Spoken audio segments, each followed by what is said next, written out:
नमस्कार दोस्तों, मैं हूं शान और आप देख रहे हैं SR न्यूज गुजरात।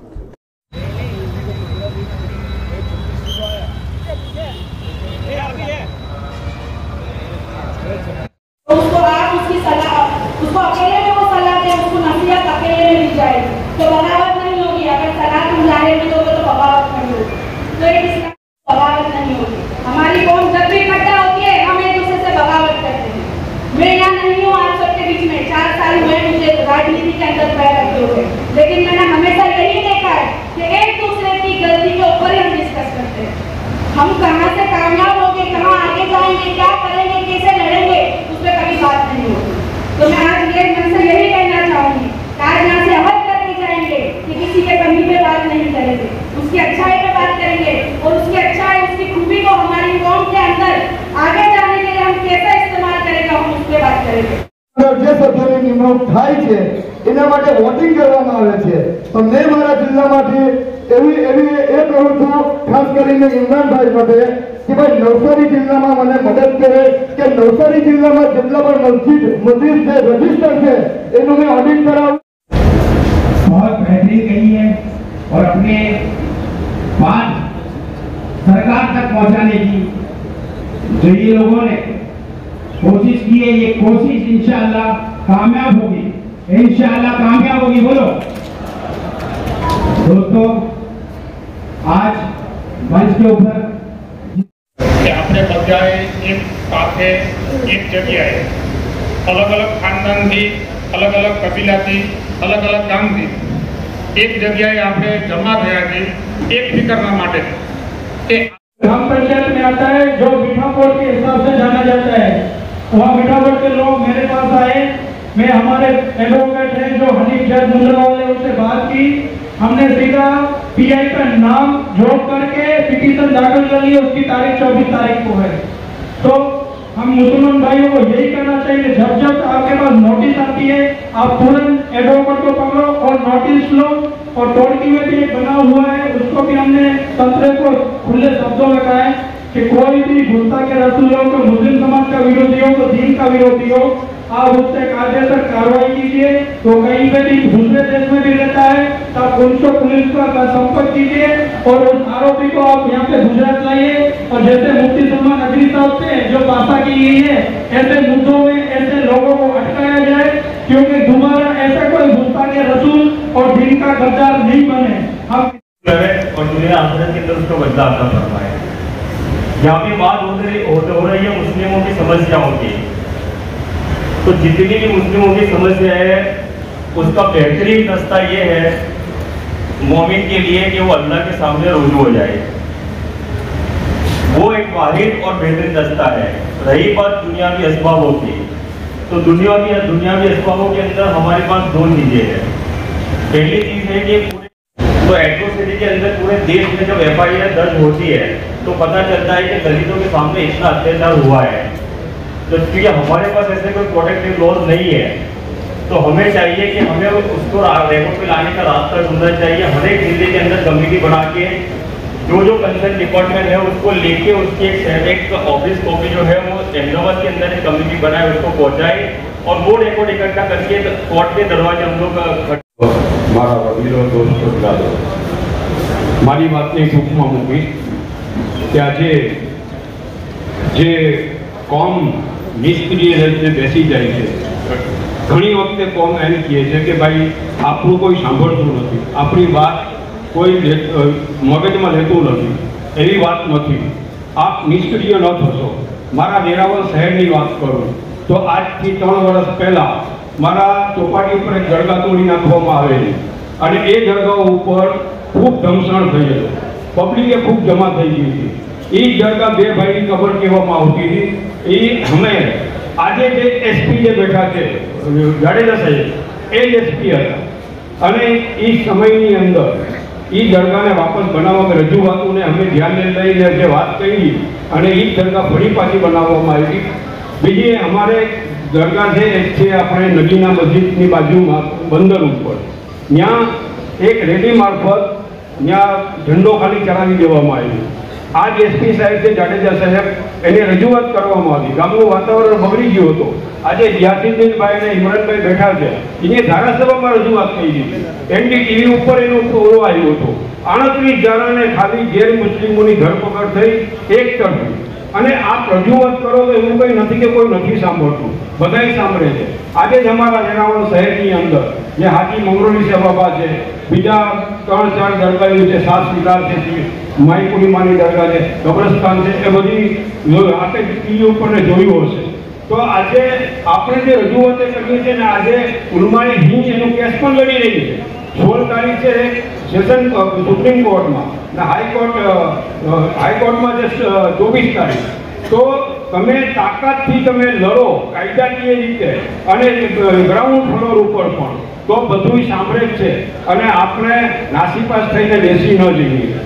खुदा ने आज दिन तक उस कौम की हालत नहीं बदली जिसको न हो ख्याल अपनी हालत बदलने का. આપણે પોતાને પણ આપણી જાતને મેદાન ઉપર મૂકવી પડે. આપણે એકતાની સાથે લડવું પડે. ત્યારે જ આપણે બધાની સાથે ખભે ખભા મિલાવીને ચાલશું ને સાથે રહીને બધી કામ કરશું તો ઇન્શાઅલ્લાહ આપણી કામયાબી હશે. ફિરકા પરસ્તીમાં નહીં પડીએ તો ઇન્શાઅલ્લાહ આપણી મજબૂત રસી બનશે. આજે તમારા હાથના 5 આંગળા આમ કરો, કોઈ પણ મગડી નાખશે, પણ જ્યારે મુઠ્ઠી વાળો ને ત્યારે કોઈ પણ 2 ફૂટ આગળ છેટો હટી જાય છે. એટલે મુઠ્ઠી બનાવો, આંગળા નહીં. આંગળાની જરૂરત નથી, મુઠ્ઠીની જરૂરત છે. अस्सलाम वालेकुम. टाइम अनुभव જોઈને મૂકું છું. दिल्ली और मिली नजरियात रखने वाले हमारे कायदीन और नौजवान को, साथियों को यहाँ जमा किया एक प्लेटफॉर्म पर बहुत बड़ी बात है. बस आज हमारे जो कायदीन और यहाँ जो मजमा बैठा है, जाहिर कौम और मिलत की फिक्र लेकर आए हैं. मैं जमीयत की तरफ से एक बात कह रहा हूँ कि आज अगर आप लोग कोई नायाब अमल, कोई मुद्दा, कोई एजेंडा तय करते तो हमारी जानिब से इंशाअल्लाह उसकी पूरी तायीद और पूरा ताउन रहेगा. अस्सलाम वालेकुम. 4 बजे वो निकल जाएंगे. तो हम लोगों ने पहले बहुत सारी चर्चाएं की हैं, यहाँ पर मौजूद तमाम लोग उन चर्चाओं में शामिल रहे हैं. मुझे आज बहुत खुशी है इस बात की कि यहाँ पर जो बात उस्मान भाई कह रहे थे कि लीडर एक नहीं है, लेकिन अगर आप यहाँ देखें तो कितनी पार्टी के तमाम हमारे भाई जो अलग अलग पार्टियों से ताल्लुक़ रखते हैं, भाई और बहन, वो सब एक जगह पर हैं. कि इस बात का सबूत है कि हम सब लोग मिलकर मुस्लिम समाज के लिए कुछ बेहतर सोचते हैं और उसको करने की कोशिश कर रहे हैं. और उस कोशिशों में सब लोग अपना अपना हिस्सा डाल रहे हैं. और इसके लिए मैं खुद को बहुत खुशनसीब समझता हूँ कि मेरी दावत पर पहले भी और आज भी सभी पार्टियों के लोग आज यहाँ पर मौजूद हैं. तो जो मुफ्ती साहब के जाने से पहले मुझे बात करनी थी, वरना मैं थोड़ा बाद में इस बात को करता, कि हम लोगों ने पहले मीटिंग की थी जिसमें तमाम लोग यहाँ पर जो लोग हैं वो मौजूद थे, कि समस्याएं बहुत हैं, लड़ने का जज्बा भी लोगों में है, लेकिन किस तरह से लड़ेंगे, कैसे उसका सामना करेंगे. और जब हम लोगों ने पिछली 25 तारीख को एक मीटिंग की थी, तब कांडला में घर नहीं टूटे थे, वेरावल में सोमनाथ में जो ये एक बहुत ही खराब किस्म का जो डेमोलिशन हुआ, जिसमें ASI के प्रोटेक्टेड इमारतें भी तोड़ दी गई, वो डेमोलिशन तब नहीं हुआ था. तो हालात अब और ज़्यादा खराब है. तो इनका सामना कैसे करेंगे. तो एक प्रस्ताव सबके यहाँ पर मौजूद है, तो लोग उससे पहले जाएं कि हम लोगों को हर जिले में कोऑर्डिनेशन कमेटी बनानी चाहिए. पहले जिले में बनानी चाहिए. अभी 6 महीने तक उस पर काम करना चाहिए, क्योंकि 33 जिले हैं हमारे यहाँ. 33 जिलों में काम करने में आपको टाइम लगेगा, और क्योंकि बिना पुश किए हुए कोई चीजें नहीं होती हैं, तो जिलों में कोऑर्डिनेशन कमेटी बने. जिस कोऑर्डिनेशन कमेटी में जो दीनी तंजीमें हैं उनके लोग हों, आलिम दीन हों, वकील हों, पॉलिटिकल पार्टी में जो हमारे नुमाइंदे हैं, रिप्रेजेंटेटिव्स हैं, वो लोग हों, और सोशल एक्टिविस्ट हों, ये तमाम जो शोबे जो अलग अलग हैं, उन तमाम लोगों को मिलाकर हर जिले में एक कोऑर्डिनेशन कमेटी बननी चाहिए जो इस तरह के जिलों के मामलों को जब आए उनके ऊपर वो अपनी बात रख सकें और अपने कुछ सुझाव दे सकें और कुछ काम कर सकें।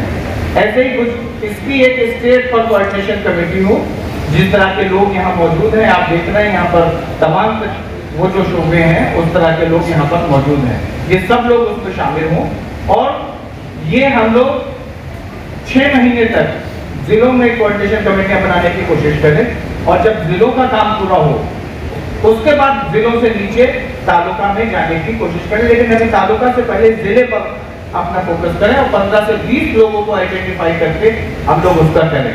तो ये एक ठोस सुझाव मैं आज सबसे, क्योंकि यहाँ पर तमाम तंजीमें हैं जो एजुकेशन पर काम करती हैं, जावेद भाई हैं एमपी से, जमात इस्लामी के साथी हैं, जमीयत उलमा हिंद के दोनों जो हिस्से हैं उसके लोग हैं, पॉलिटिकल पार्टी के लोग हैं, तमाम MIM के प्रदेश अध्यक्ष हैं, हमारे इकलौते धारासभ्य हैं और हमारे पूर्व धारासभ्य हैं। तो ये सब लोगों को मिलाकर मतलब मैं एक प्रस्ताव रख रहा हूँ, अगर आप सब लोग इससे सहमत हो फिर हम लोग इस पर और आगे काम करें, क्योंकि इस पर टाइम लगाना पड़ेगा, भागना पड़ेगा, टाइम देना पड़ेगा और ये काम करने के लिए जो है डेडिकेटेड 1-2 लोगों की जरूरत पड़ेगी, बाकी लोगों को तो मौके पर मौके कहीं ना कहीं पर आपको इंगेज करना होगा।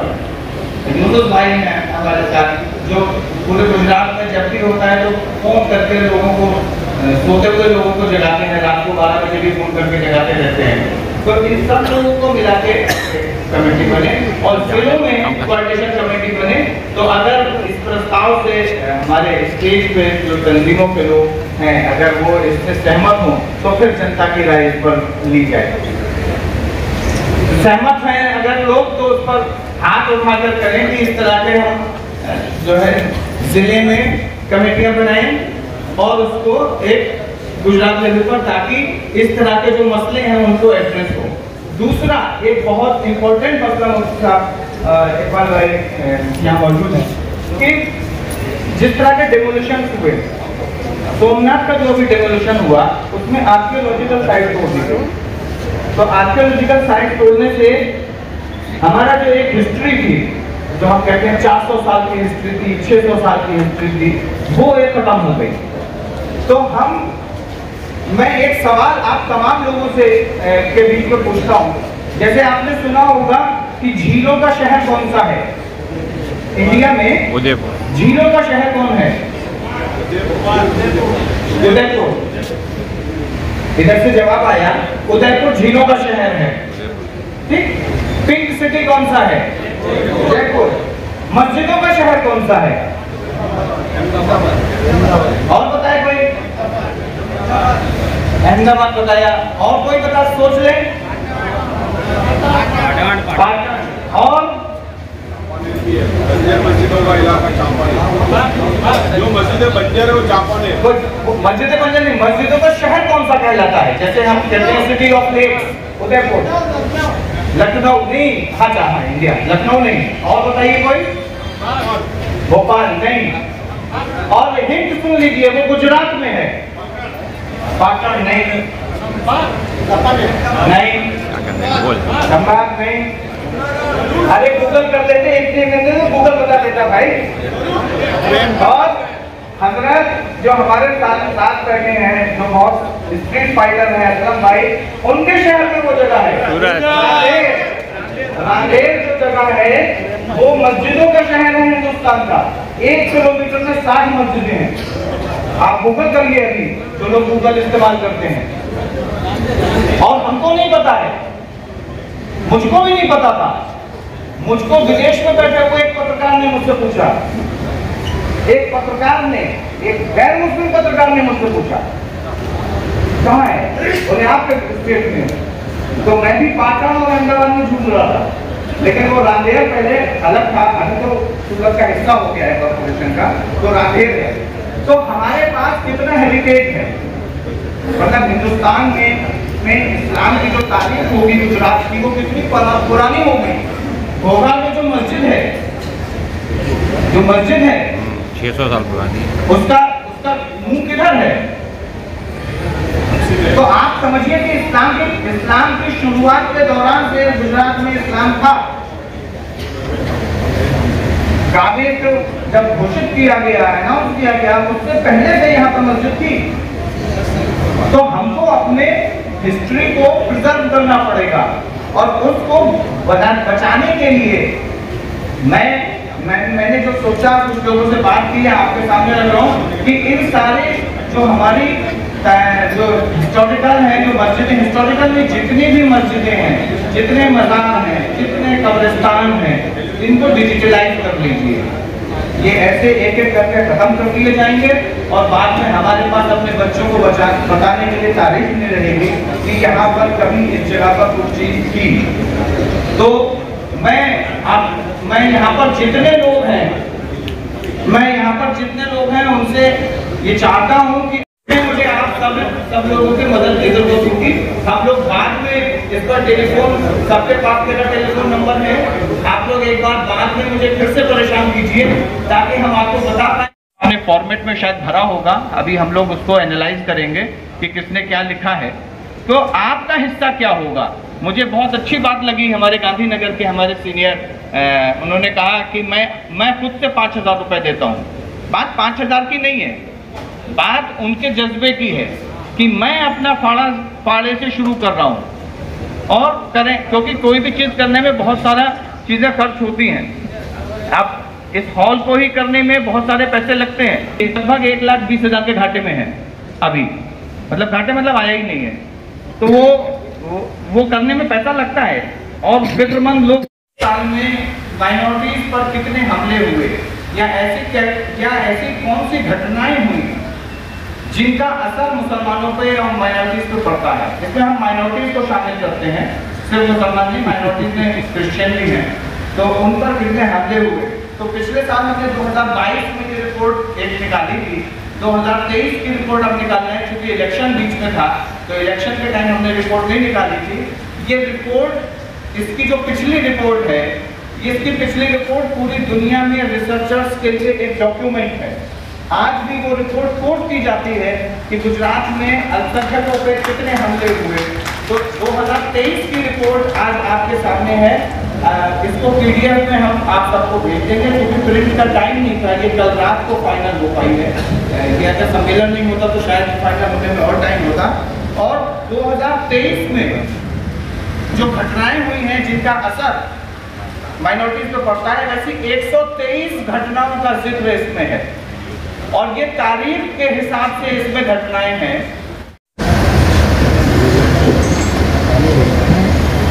हम लोग एक बार आगे नहीं बोलो खड़े।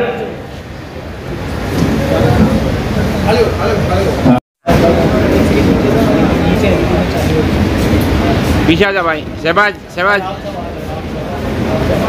पीछे आजा भाई। भाई कोई को तकलीफ पीछे ना पड़े।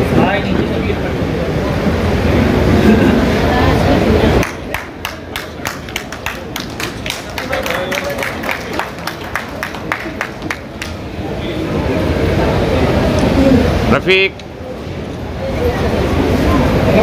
भाई पीछे आजा भाई, थोड़ा साइड में जाओ। हेलो भाई, हाँ वही है।